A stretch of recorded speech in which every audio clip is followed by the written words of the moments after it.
Hello and welcome to HardReset.Info. Today I will show you how to uninstall apps in Windows 11. So it's a very simple process. The first step is to open the Settings application. To do that, click here on the Start menu and find in a pin pane Settings app. Click on it, and here in the left pane, click on the Apps.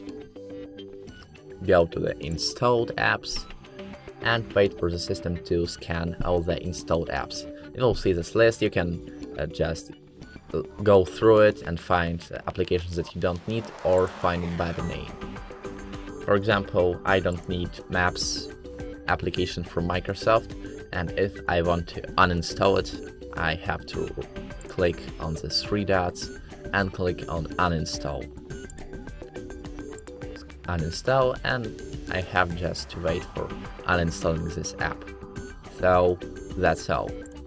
If this video helped you to uninstall your garbage, please hit the like and subscribe buttons, and the most important thing, have a great day.